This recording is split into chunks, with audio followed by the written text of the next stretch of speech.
Hola amigos, mi nombre es Oscar Díaz y empezamos otra edición de Cara y Sello, el canal de YouTube y podcast de actualidad política, económica y social del Perú. En esta ocasión con 2x2, rompiendo mitos de la economía mundial. Estamos para esto, como todas las semanas, con José González, analista financiero internacional desde Nueva York, para conversar sobre economía, pero sobre la economía macro, pero también la micro, la que nos toca a cada uno de nosotros en diferentes partes del mundo. José, bienvenido al programa. Encantado, Oscar, un placer, como siempre. Si te parece, hagamos un repaso contigo de cuáles son las últimas a nivel económico mundial, empezando por Estados Unidos, que ya hemos hablado en la anterior ocasión sobre lo bien que está yéndole a Biden inicialmente, pero claro, todo es complicado, difícil. Hablamos, recuerdo la última vez incluso de que más allá de las expectativas de tener de recuperar 1 millón de empleos, básicamente se terminaron recuperando 260 y pico mil. ¿Cómo está la cosa en este momento en los Estados Unidos? Mira, en la medida que los mercados de valores, particularmente los norteamericanos, que son los más activos del mundo, son el termómetro de la economía, hablemos de lo que ha sucedido en las últimas 72 horas, en lo que va de esta semana. Mercados muy volátiles, se recuperan hoy día, pero tuvieron una corrección importante ayer. ¿Por qué? Por el número de inflación. Las tasas de la nota del Tesoro a 10 años, que es el marcador de las tasas de interés, no son los Estados Unidos, sino el global, es el instrumento financiero de menor riesgo en el mundo. El día que Estados Unidos deje de pagar sus deudas, será que estamos en la guerra de los zombies. Desde que el retorno del bono a 10 años empezó a subir, venía de 0.7% el año pasado, en el peor momento de la pandemia, y llegó a niveles de 1.7%. Se temía que era un indicador de inflación. El precio de los bonos es inverso a los niveles de inflación y los retornos de los propios bonos. Y ayer tuvimos el número de inflación de abril, que se esperaba en 3.6 y fue 4.2. ¿Por qué 4.2 es un nivel alarmante? Porque la Reserva Federal tiene como objetivo inflacionario promedio están promediando ahora la inflación en lugar de medirla puntualmente de 2.3. Y si tenemos una inflación en un mes de 4.2 y se espera 2.3, ya la Reserva Federal ha dicho que puede ser un tema puntual, van a esperar a la inflación de los próximos 3 meses, pero si la inflación no baja, las tasas de interés tienen que subir. Y si las tasas de interés en los Estados Unidos suben, todos los mercados se alinean, corrigen en función de esas tasas de interés, empezando por los mercados de acciones y siguiendo por los bonos de deuda soberanos, ¿Y qué incluidos los del explica Perú. ese 4% en plena recesión mundial por la pandemia? Por las distorsiones creadas por la pandemia. Recordemos que la pandemia en su primera etapa, cuando empieza en China, había un gran temor de que afectara, inicialmente cuando se pensaba que la pandemia se iba a quedar en Asia, como fue con el SARS, que se afectaran las cadenas de logísticas de oferta. Todo lo que consumimos, mucho de lo que en Estados Unidos, el 75% de lo que consumimos viene del Asia, ¿sí? Y esta es una economía que depende del crecimiento de un 75% del consumo. Esto es una economía de servicios y de consumidores. Cada vez menos de producción, a pesar de que se quiere recuperar. La pandemia ha afectado las cadenas de supply, de logísticas de oferta, seriamente. El precio del cobre sigue subiendo, entre otras cosas, no solo por la demanda en el Asia, por la transformación energética, sino porque se produce 20% menos cobre en el mundo por consecuencias de la pandemia, ¿sí? Entonces, y además, ¿qué sucede en los Estados Unidos? Gran oportunidad para el Perú. Gran oportunidad. Por supuesto, extraordinaria. Vamos a decirlo, el Perú puede duplicar la producción de cobre en los próximos 10 años. Hay acuerdos sociales mínimos para reactivar los proyectos que están detenidos. Y se puede financiar y generar flujos de caja, y el Perú sería el primer productor de cobre en el mundo, antes que Chile, si duplicamos la producción. Antes de Pero entrar a China, volviendo al tema, para sí, terminar del tema de la inflación, sí, para que entiendas, ¿qué sucede? sí. La economía norteamericana tiene un proceso muy peculiar. La mitad de la población está muy bien y la otra mitad de la población está mal y muy mal. Entonces hay una simetría en la distribución de los precios, en la demanda y la oferta, y esa mitad que está muy bien, con el efecto en las cadenas de supply, se dice, y de oferta y los problemas logísticos, es la que está impeliendo esta inflación que estamos viendo. Y yo siempre cuento, en mi barrio, que tú lo conoces, Yo salgo a correr y me compro una canilla, le dicen en Venezuela, un tolete, un pan, un hero, que no es un baguette, pero es como un mini baguette, ¿sí? Ajá, Eso ajá. costaba $1, Oscar. $1. Entonces me metía $5 en el bolsillo, salía a correr. Entonces que yo corro en el parque y de regreso me compro 3 panes y ya tengo cosas en la casa para que el pan esté fresco. Hace 2, 3 semanas me dicen, no, ya no es $1, es $1.50. ¿Qué? $1.50. Wow. Nadie le presta atención, pues son 50 centavos. ¿Qué haces con 50 Pero es centavos? Nada. 50%. Exactamente. ¿Sí? Ahora, eso en economía se llama data espuria, no es representativa, no la podemos Claro. interpelar, pero la inflación del pan en mi barrio, en el Upper West Side de Manhattan, es 50%. Y eso es lo que está sucediendo, y por eso la Reserva Federal no está preocupada, pero el mercado está incómodo. Viene la inflación y recuérdate que hay una asistencia monetaria por $6 billones, trillones de los nuestros, asistencia fiscal por 1.7 más 900 mil millones, más 9.9. Viene otra que puede llegar a 4 trillones en los próximos 10 años y esa masa monetaria está presionando la inflación y vienen los retos de qué hacer el próximo año y el siguiente para que la inflación no sea muy alta. No sería la de Carter. Recordemos que con Carter llegamos a tener una inflación del 17% en los Estados Unidos, ¿sí? Increíble, casi inédita, sí. Inédita. Y podríamos llegar a inflación de 5, pero si venimos de inflación del 1,3 al 5, es 4 veces más. En términos Claro. absolutos sigue siendo bajo, en términos relativos es muy alto. Ok, está claro que esto, si permaneciera en el tiempo, podría impactar la elevación de las Y, y, tasas de re, interés y, recu y un estornudo en Estados Unidos es un resfrío mundial. Y recuerda que el default de la deuda del 82, todas las crisis, la crisis del tequila del 94, todas las crisis de deuda soberana o cuasi soberana en mercados emergentes, particularmente en América Latina, están vinculados todos a aumentos de tasas de interés en los Estados Unidos Así es. por el efecto que tiene sobre el dólar, los costos financieros de nuestro endeudamiento y las cascadas vienen. Ahora, en el Perú no debería ser un problema porque la relación deuda-PBI en el Perú es el 30%. Más bien en el Perú tenemos espacio para endeudarnos más y somos muy ineficientes en el uso de nuestro capital.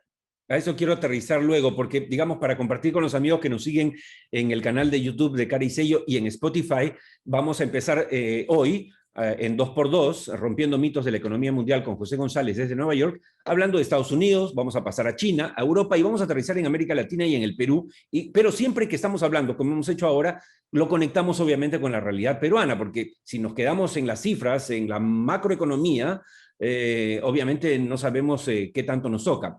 Ahora, solo entre paréntesis, amigos, José González, gran amigo desde hace ya casi 40 años, creo, más vale ni Sí, mencionarlo.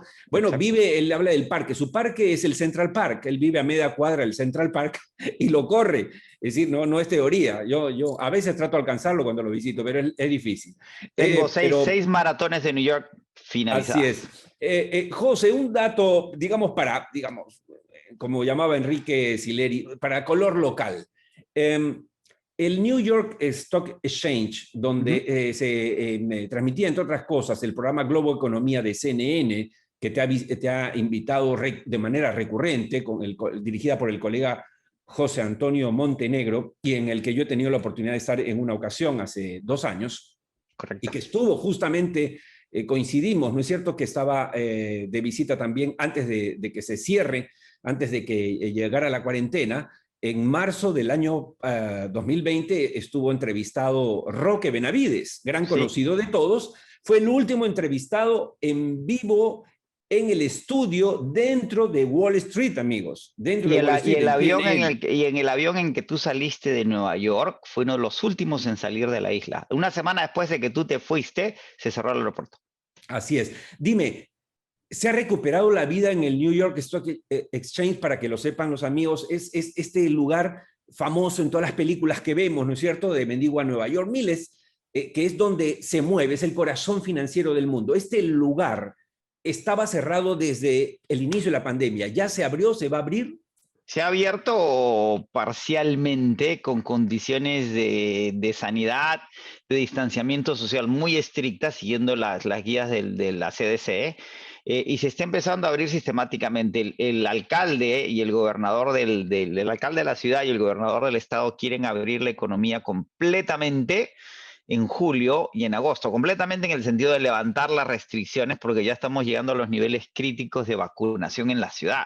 Eso no significa que la gente vaya a regresar o quiera regresar. Eso es lo que vamos a ver Es otra en cosa. adelante. Y además hay mucha gente que se han ido 300,000 neoyorquinos y la posibilidad de que regresen es mínima, ¿sí? Entre los que ganan mucho y se fueron a vivir a la Florida por cuestiones de espacio y de impuestos y de actividad económica, y entre la gente que gana poco y sin trabajo no se puede quedar en la ciudad. Por otro lado, la ciudad no va a volver a ser no va a volver a su normalidad en mucho tiempo. Esta es una ciudad que recibía 38 millones de turistas al año y en la medida que no se vacune la gente globalmente, no van a regresar a New York. Y dos, lo que llama Mohamed El-Arian, el anterior jefe de portafolio de PIMCO y quien manejaba el endowment de Harvard, hoy día presidente de Queen's College en Cambridge, decía que la pandemia está dejando muchas heridas, lo que yo llamo la resaca de las olas infecciosas, y esas heridas van a afectar la capacidad de gasto de la gente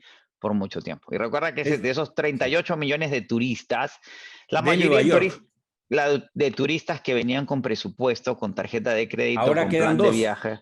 Exacto, entonces la ciudad no se va a recuperar en mucho O tiempo sea, cada año, para que entiendan los amigos que nos siguen, básicamente en Perú, aunque tenemos una audiencia mundial, o sea, Nueva York recibía un Perú entero cada año. Exacto. Y el Perú recibía hasta febrero del año pasado 4 millones de turistas al año. Ese fue el pico de Perú. Y Nueva York es 38. España, Oscar, 84 millones de turistas al año. España no duplica, triplica su población con los turistas. ¿Qué está pasando en España, hablando de Europa?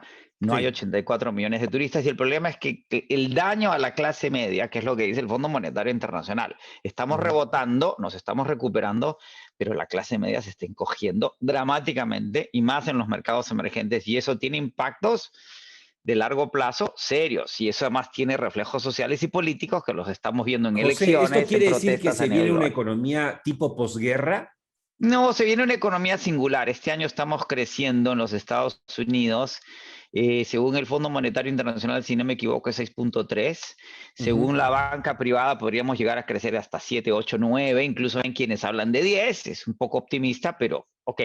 Pero es un rebote y la mayor parte va a ser en la primera mitad del año. Ya estamos a mayo 13. Ya lo que queda son 45 días. El problema, y ya el tema es qué va a pasar el próximo año. Según el fondo, crecemos 3,5 en los Estados Unidos, que es el promedio de la Segunda Guerra Mundial al año 2008. Después de la crisis hipotecaria crecimos 2,5, que es un crecimiento subestándar para los Estados Unidos. Ya el enfoque tiene que ser cuánto vamos a crecer, no el 22, sino el 23. Si el 23 crecemos 2,5, vamos a tener problemas. De ahí que el plan de recuperación norteamericana de la administración Biden de invertir en infraestructura 4 trillones de dólares en los próximos 10 años para crear 18 millones de empleos es la solución a una economía que no se termine de recuperar. Y hablando de Europa, la planificación en términos geopolíticos, geoeconómicos, es que Estados Unidos necesita aliarse con Europa nuevamente, abandonando el aislacionismo de Trump, porque juntos son el mercado de consumo más grande del planeta y pueden competir, demandar a China, que es el mayor productor de bienes en el mundo, y ya francamente, la segunda o la primera economía a nivel global, Claro, dependiendo cómo la mires. digamos que se viene un matrimonio por conveniencia. Obviamente Yes. el socio natural de Estados Unidos es Europa y el socio natural de Estados Unidos, perdón, y de Europa es Estados Unidos. Y que además juntos saben que hacen un bloque mayor que China, que es inmenso, pero que es, digamos, trabaja en solitario, ¿no es cierto? Correcto. Entonces, Europa tú lo ves atado, digamos, a su crecimiento a esta asociación con Estados Unidos. Pero ¿cómo ves el crecimiento y cómo va la situación económica en China? China sí es la única economía que creció el año pasado, la única. Pueden haber otras más pequeñas, creció 2,3%, se esperaba que creciera primero 0,8%, después 1 y creció 2,3.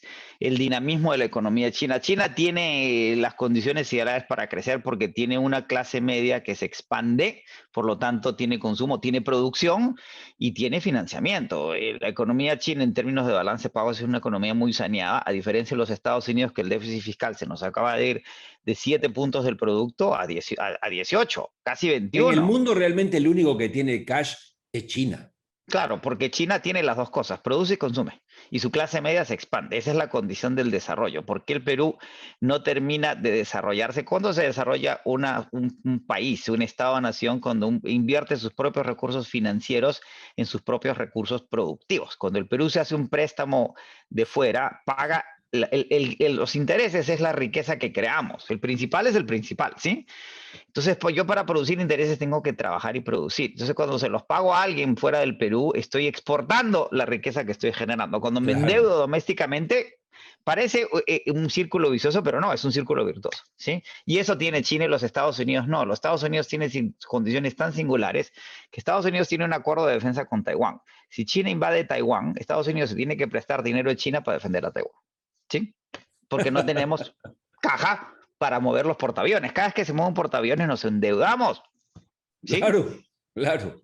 Por eso la decisión también de Biden, de valiente, de retirar a Estados Unidos de Irán, De Afganistán. es muy importante. Y la gente cree que tiene solamente un componente político. En realidad es un componente básicamente económico. O sea, él sabe Correcto. que cada día ya le cuesta muchísimo dinero a Estados Unidos que no puede darse el lujo de tener porque no produce. O sea, es gasto neto, ¿no es cierto? Sin Correcto. ninguna, no es inversión como otras. Como otras La defensa es una inversión en defender los intereses nacionales, pero también generar un mecanismo de educación y de formación y de ascendencia social entre sectores que no tienen acceso a las universidades. En los Estados Unidos solo el 7% de la población accede a una universidad público-privada. ¿En dónde se educa el resto? Cuando uno sale de Nueva York y va a hubs donde hay bases militares importantes como San Antonio, en general el sur Georgia, la cantidad de muchachitos en uniforme en los aeropuertos es impresionante y es conmovedora. Muchos muchachos pasan por las Fuerzas Armadas como una forma de educarse en escuelas técnicas, si no se reenganchan y se quedan como oficiales encargados. Aquí uno puede llegar a ser oficial por las escuelas de oficiales o por el proceso mismo de haber servido en las Fuerzas Armadas. Por lo tanto, también es un mecanismo de mucho valor agregado que siempre tiene que ser tomado en cuenta.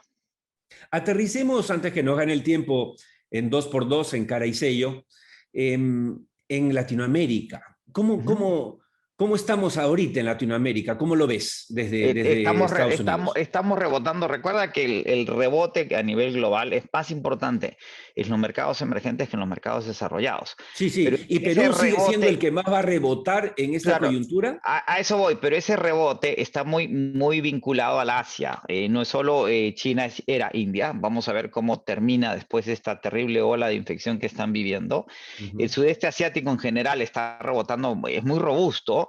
En América Latina ese es el problema. Rebotamos nominalmente importante. El Perú sigue siendo el país que más crece. No es el que más decreció, ya es claro que fue Panamá, no el Perú, por las limitaciones que tiene la economía panameña, es pequeña, no tienen banco central, dependen del dólar, lo mismo que Ecuador, ¿sí? Y el Perú sigue siendo el que rebota más porque tuvo la mayor contracción entre las economías grandes por las cuarentenas tan severas que se declararon en el Perú. Ahora, el problema en América Latina en general es que seguimos siendo sociedades muy productivas y nuestro pedazo de la torta económica global sigue siendo muy limitado. ¿Cuál era el peso de América Latina en la economía global hace 10 años? 9%. ¿Cuál es el de ahora? 9%. El tema es cómo crecemos ese pedazo y generamos valor, riqueza para estas clases medias. Las protestas en Colombia, las protestas en Chile, las protestas en Perú tienen otra dimensión, pero siguen siendo de jóvenes que aspiran a tener mejores condiciones de vida. Ya las protestas son de indignados, no son de socialistas, no son de comunistas. Es que la gente quiere ser parte del sistema, no lo quiere No, además, como destruir. hablábamos la vez pasada, ¿no? Nosotros que hemos vivido y sufrido los 80, la década perdida en Latinoamérica, con terrorismo, con hiperinflación en todos los países, no solo en el Perú, el tema de todos los días de los políticos, de los diarios, los medios de comunicación era el hambre, la pobreza, cómo salimos del hambre, cómo salimos del hambre, cómo salimos del hambre. Pero obviamente a partir de los 90, en Latinoamérica y no solo en el Perú, y hoy la agenda ya no es esa, porque claro, como creció la clase media, ahora la clase media, lo que tú muy bien graficaste la vez pasada, es decir, en Chile habían hecho casas, pero nadie había previsto estacionamientos porque no pensaron que iban a todos tener auto. O sea, ahora tenemos una crisis, o sea, ¿podrías decir, José, que tenemos una crisis de la clase media? En Sí, Latinoamérica. claro, es lo que te dice el Fondo Monetario Internacional, las clases medias se están encogiendo. Y las clases medias son las que te reflejan el progreso y el acceso al desarrollo. Chile es el país más avanzado económica, socialmente, en términos de indicadores en América Latina, pero es parte de la OECD y es el último de la OECD, ¿sí?